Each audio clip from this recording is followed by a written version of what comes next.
Oke, sekarang kita akan coba bangun aplikasi ya menggunakan ini. Oke, kita ikutin step by step dari sini.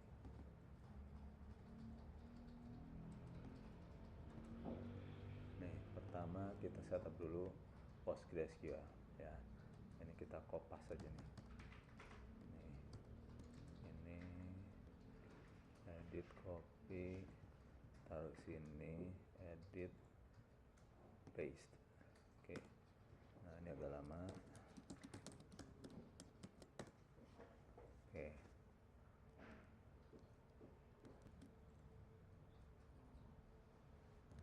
Oke, sekarang udah selesai. Sekarang kita mulai install Postgre.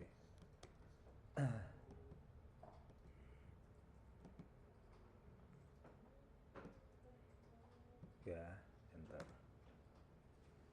Oke, Postgre udah terinstall. Sekarang mulai ini PostgreSQL contrib-nya.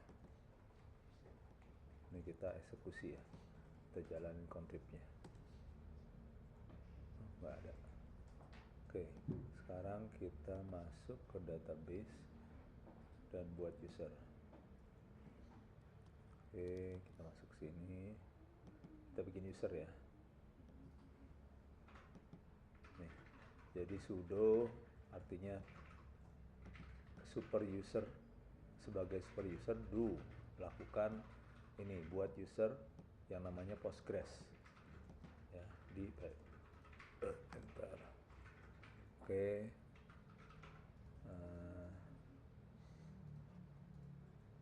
Could not change directory to.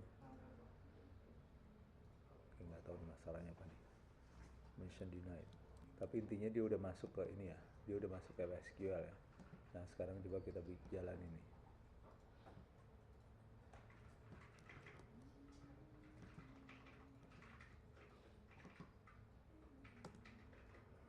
Oke, sudah create database, sekarang create user. Jadi database dulu kita create, namanya TaskDB nih. Database namanya TaskDB. Nah, kita sudah create, sekarang kita create user. Nih, with password, namanya my password. Ya, ini create user. Nih, create user yang namanya my user, passwordnya namanya my password. Oke, enter. Oke, sekarang nih, grant of privileges artinya untuk database yang ini, database yang tadi kita buat ya, kita mau dia boleh of privilege nih, boleh melakukan apapun di sana. Boleh read, boleh create, boleh delete, boleh apapun. Oke, sudah. Sekarang apa nih? Nah, database ini, jadi kita bilang TaskDB ini, database yang kita buat di atas ini, kasih ke my user.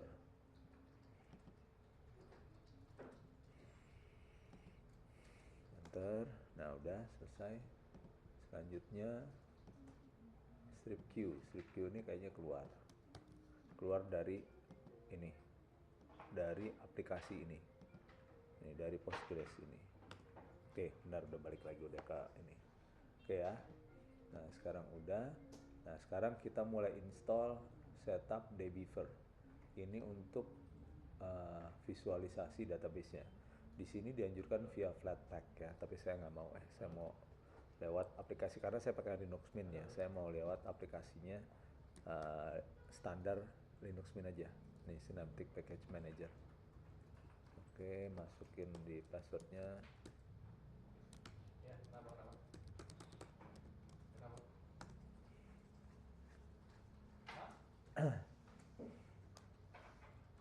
Oke, sekarang kita cari apa, dbeaver. Ada nggak?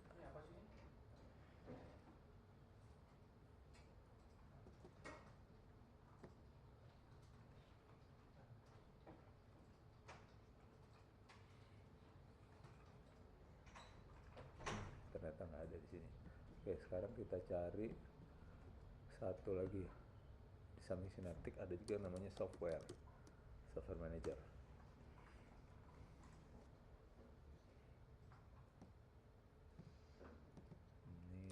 dbeaver juga ada nggak?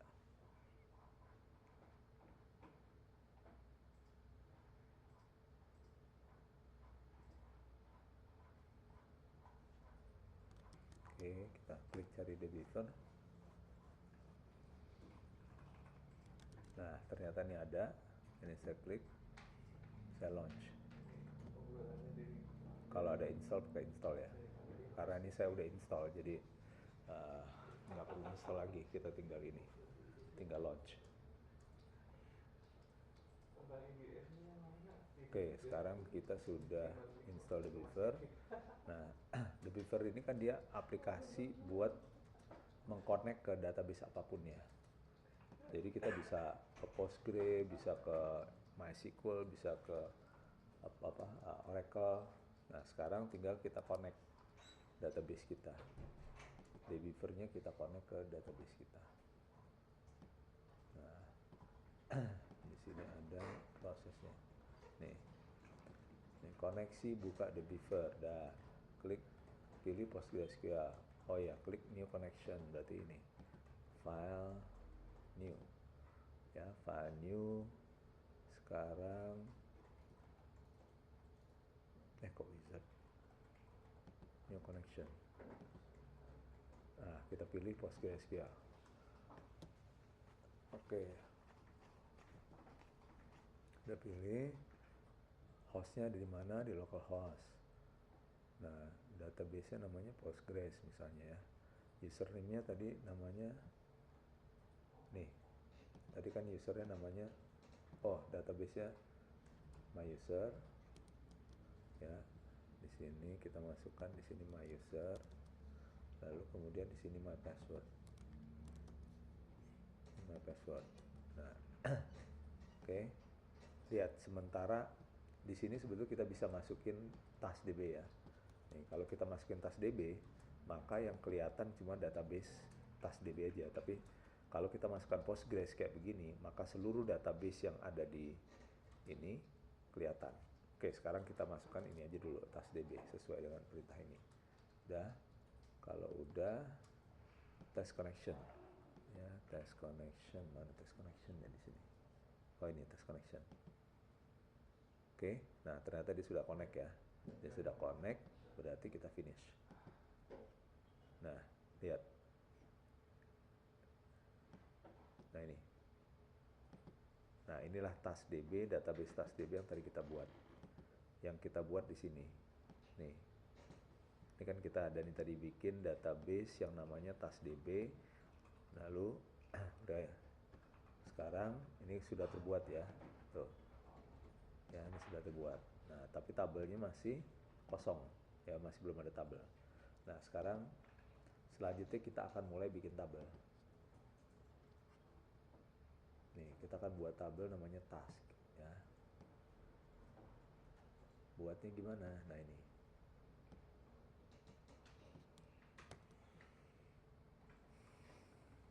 Ini. Lihat ya. Kita buka PSQL. PSQL ini kliennya Postgre ya.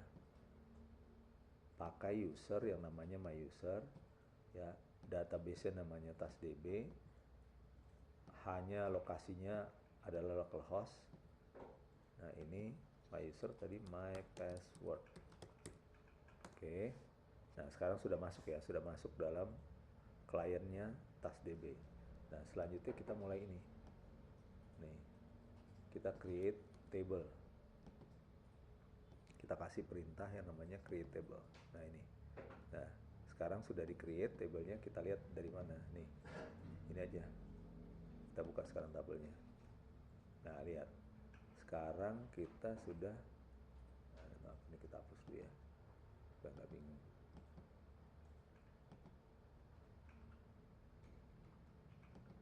Supaya nggak memusingkan, kita hapus-hapusin dulu nih.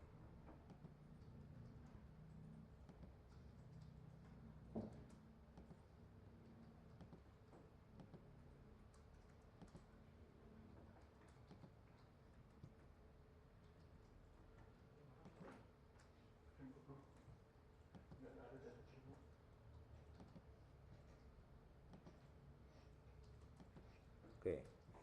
Nah, sekarang kita bisa lihat di sini. Di task div ini harus sudah ada tabelnya.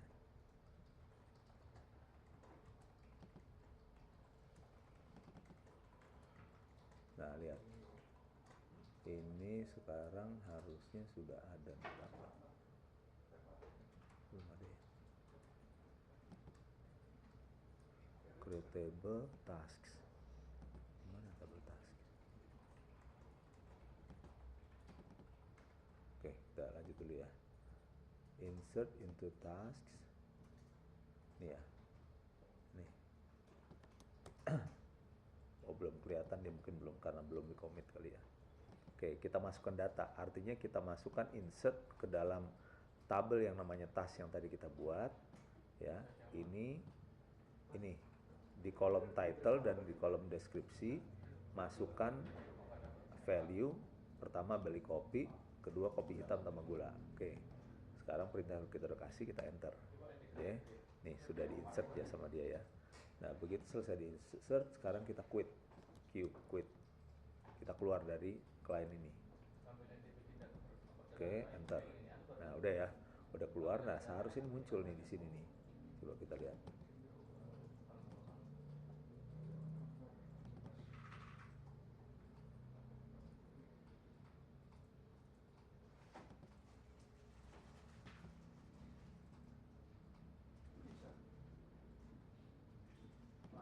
Coba kita refresh. Ada refresh. Nah, ini refresh. Nah, lihat ini tabel sudah muncul. Nah, ini ya. Lihat di tabel task. Nah, lihat. Teman-teman bisa lihat datanya, kita lihat. Nah, ini. Ya, tuh. Title, description, kopi hitam tanpa gula. Ya, sudah muncul. Ini kalau kita tambah lagi di sini akan nambah lagi. Nah, ini satu cara menambah tabel ya. Kita juga bisa nih nambah langsung di sini juga bisa.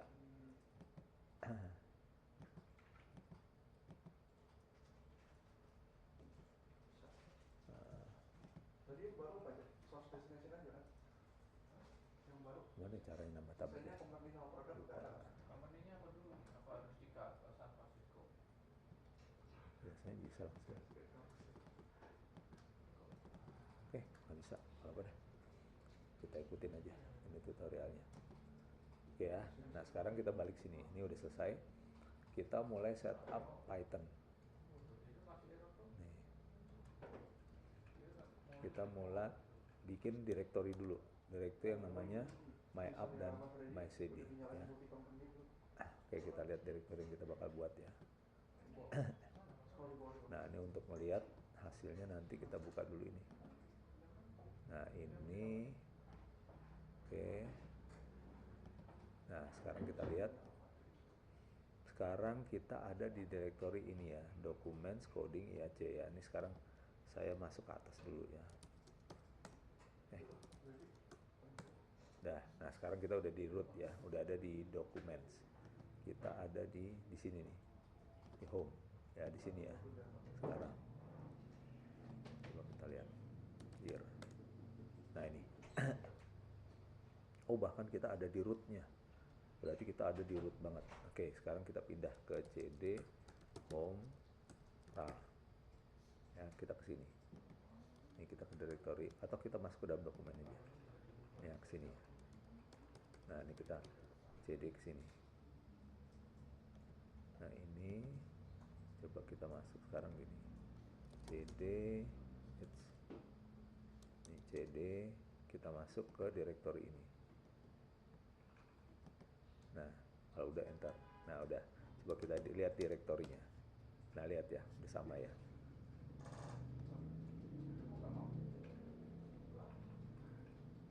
Nih lihat.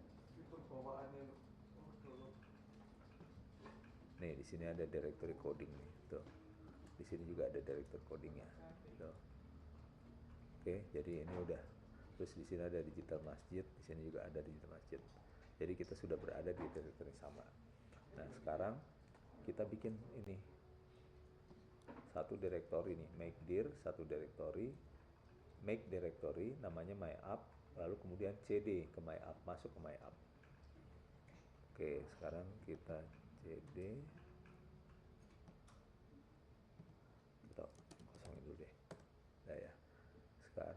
kita make dir. Ya. Karena yang default yang sekarang gitu Mas. Nah, harusnya di sini akan ada direktori yang namanya myapp. Dia ngaruh Kelihatan. driver itu dari weekend itu. Nah ini, nih, ya, tuh. Sekarang kita udah masuk ke direktori namanya myapp. Dah, setelah itu kita disuruh bikin lagi di dalam ini make dir backend. Nih, ini kita mau bikin make directory namanya backend. Lalu make directory yang namanya backend, lalu cd masuk change directory ke dalam backend. Ya, oke. Nah, ini harusnya nanti di sini ada directory baru namanya backend nih. Ini udah terbuat ya. Tuh. Jadi sekarang kita ada di directory ini. Nah, gini ya. Oke. Setelah itu buat virtual environment ya. Oke. Ini asumsinya si Python-nya sudah terinstall ya. Python 3. Coba. Kalau Python 3-nya tidak terinstall, maka ini tidak bisa jalan. Nah, kebetulan di tempat saya Python 3 sudah terinstall. Oke. Kalau belum nanti ada cara install lagi. Ya. Lalu ada source ini. Ya, kita ikutin aja nih. Oke. Udah. No such file. Activate.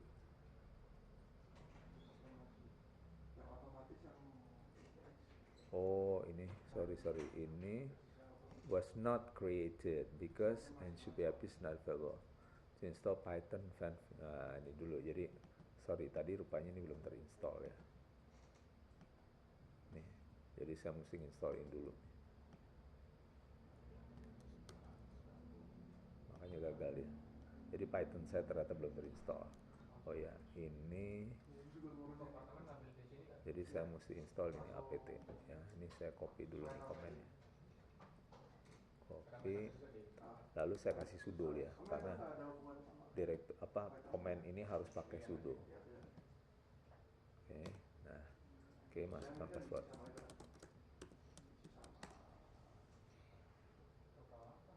Nah, sekarang dia install.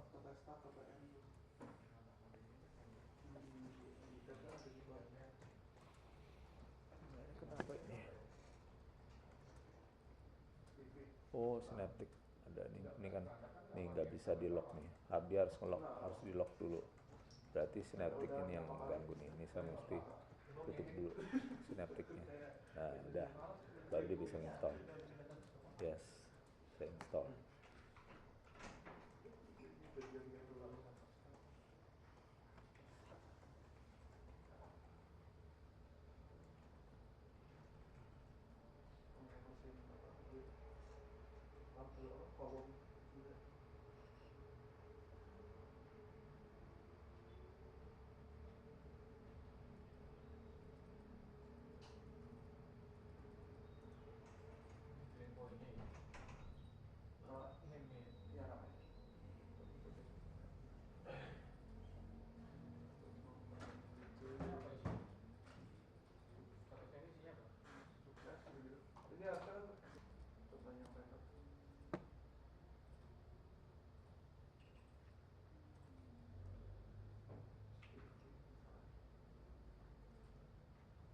Dah. Oke. Sekarang baru mulai saya install yang ini. Baru mulai saya bikin jalanin ini. Saya bikin virtual environment namanya.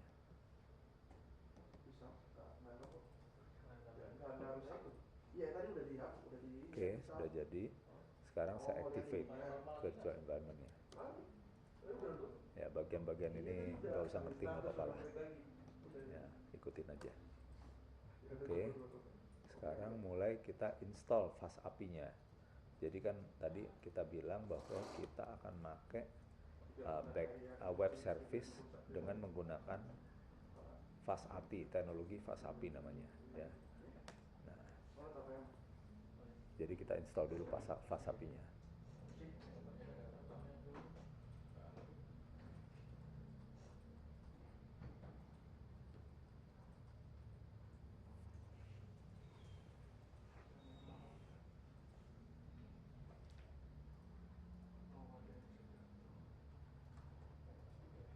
Oke, FastAPI sudah terinstall. Sekarang kita install juga PsikoPG, modul Python yang namanya PsikoPG.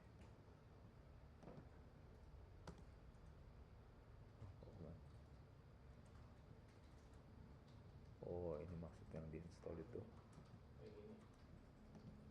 Sorry, ini kayaknya nyambung nih. Jadi kita install dua modul Python ya, FastAPI sama PsikoPG, harus bareng nih. Nah, gini harusnya. Oke, nah sekarang udah terinstall PsikoPG juga. Oke, nah baru kita program sekarang FastAPI-nya.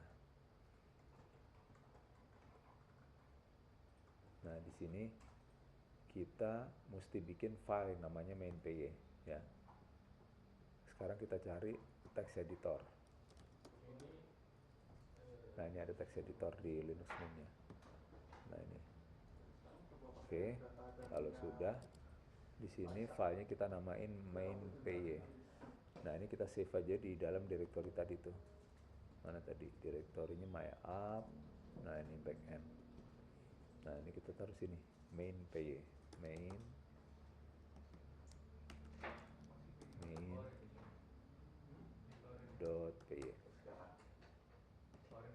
Oke, nah udah ya. Setelah itu kita balik lagi. Nah, ini kita ini kita copy nih. Ini semua program FastAPI ini. Nah, ini program FastAPI ini kita taruh di sini. Oke, taruh sini. Nah, lihat ya, ini file save. Nah, ini ya, ini sekarang kita pakai text editor ya, tapi sebetulnya kalau yang programmer profesional mereka lebih suka pakai VS Code namanya, Visual Studio Code. Ini kayak gini ya, dia jauh lebih canggih daripada pakai ini, daripada pakai text editor ya. Nah, kalau kita mau pakai VS Code, kita tinggal buka di foldernya. Ini kan ini tadi adanya di dokumen, di myapp. Nah, ini semua ini kita kita buka. Nah, lihat nih. Nah, ini filenya sekarang ada di sini. Tuh. Lihat kan jauh lebih enak dilihat ya kalau pakai VS Code. Nih. Lebih gampang dilihat tuh.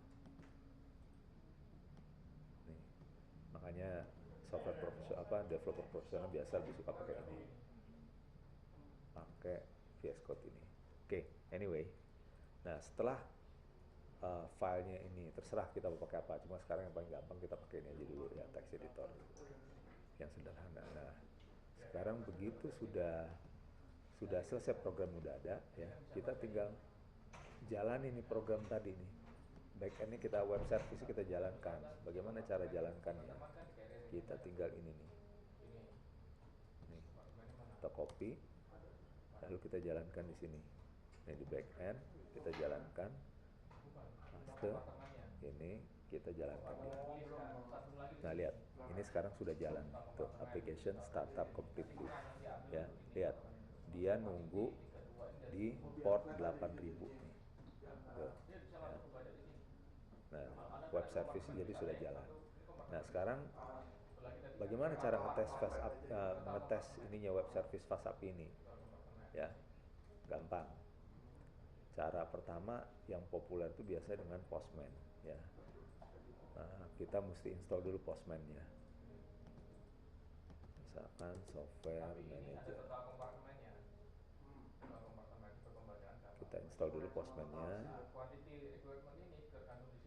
Ini sih. Ini saya tutup ya. Nah, ini saya install misalnya dengan Postman.